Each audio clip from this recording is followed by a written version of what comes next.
Hello, my first graders. It's Miss Kern talking to you from an iPad. So, this week, meaning the week of November 2nd, you are going to be working on a shape project. Now, this project is going to be due November 8th. So, you have from November 2nd to November 8th to work on this project. Now, the project offered to us by Florida Virtual School curriculum that we're using is on page 19 of the shape section. That is the project that was given to me for you guys to do. I looked over that project and I decided that some kids might not understand how to do it. It might be a little time consuming and it might be a little frustrating. So I thought of a different shape project that we could do that was a little more engaging, a little more simple, and a little more fun. This is going to be something that you can hang in your house. So, this is my Alexander Calder fish mobile. In the announcement section where this video is going to be, I am going to post a picture of the actual mobile that he created. This is our paper version. I'm also going to link you guys the biography of Alexander Calder, just a little bit about him. He created the mobile. So this is a fish that we're going to poke a hole in and hang it from a string, and it will be able to hang. The items that you need for this project, you will need a piece of paper. You will need a pencil. You will need a black marker. You will need some crayons. You will need a pair of scissors. Your parents will need, or you will need, a hole punch. If not, you can poke a hole with a pencil. That's what I would do if I didn't have a hole punch. And then you need something to hang it with, like a piece of string. Any string will work. You can make it out of ribbon, anything you want that you can hang this with. So, once again, if you have something different, use something different. If you don't have a black marker, use a black crayon. If you don't have crayons, use markers, use colored pencils, whatever it is that you have. Now, the first thing that you're going to do is you're going to look at my example, meaning this example, on any size piece of paper that you have, and you're going to draw the fish's shape. Essentially, it's a regular fish. So I am going to draw a big curved line going down like this. I'm going to draw two lines to make a Pac-Man mouth, like that. Then I'm going to draw another curved line curving all the way up and almost closing the shape. It kind of looks like Pac-Man. But right here what we're going to do is we're going to draw an incomplete triangle just to create the tail. Remember, we want this to be almost as big as the paper because we're going to be cutting it out. And there's my fishy. The next thing you're going to do is you are going to draw the fishy's eye.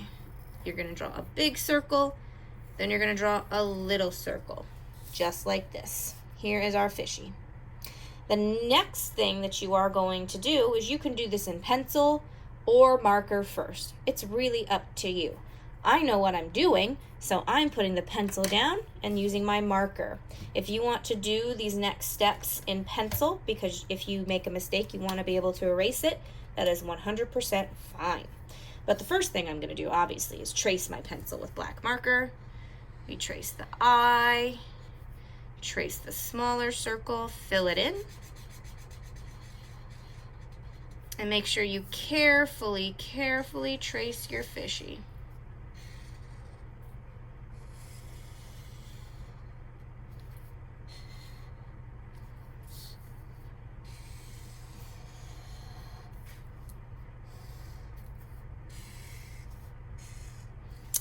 And my fishy is traced. Now, to create the scales inside the fish, there is actually a very simple way to do this. You just need to make sure you're making your lines long enough. What we're going to do is we're going to put at least four vertical zigzag lines inside of your fish like this. And make sure the zigzags are spaced far apart. Remember, if you want to do this part in pencil first, you can.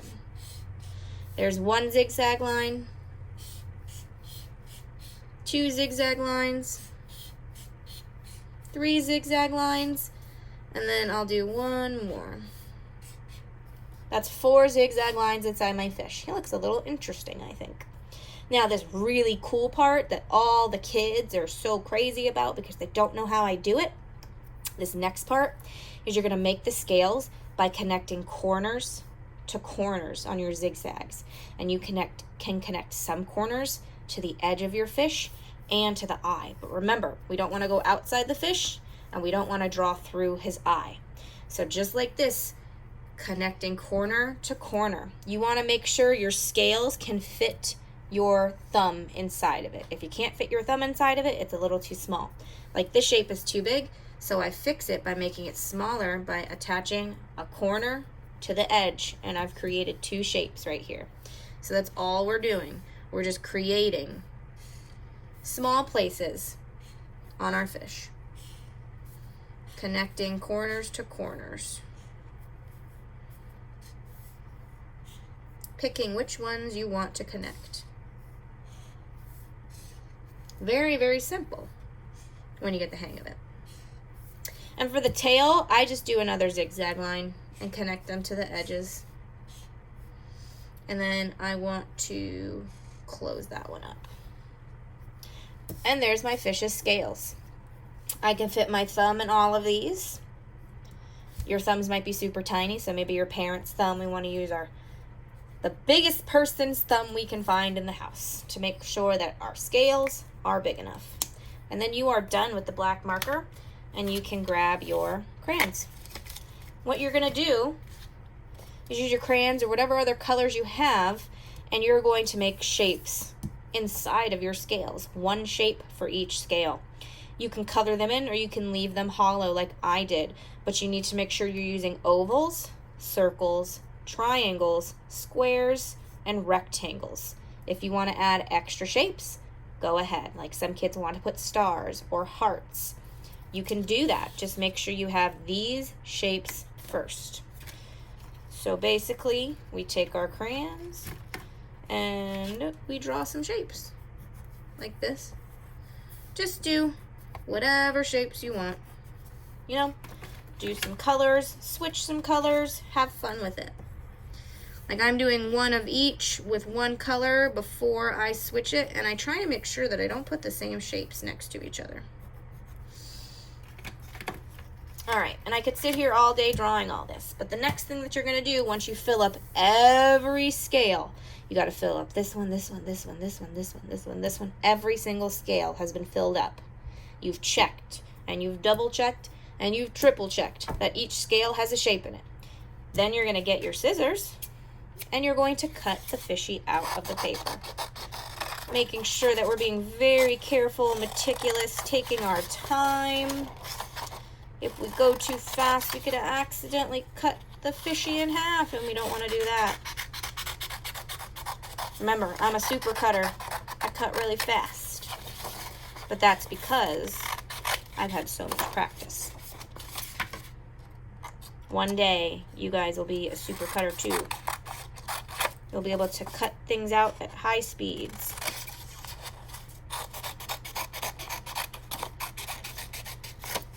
All right, you're done with your scissors. Remember that these pieces go in the recycling bin. Mine is luckily right next to me. And when all of these are filled out and you've cut it out, you or your parent can take a hole punch if they have one. Put a hole right there. My hole punch doesn't like to work all the way. And then you tie your string. Put our string through the hole. Make sure we tie things correctly. I like to double knot because that guarantees that nothing's going to come apart. And there you have it. A finished fish that should have a shape in every single section. And that's your project. You can take a picture of this or a video of you holding it, which would be awesome too.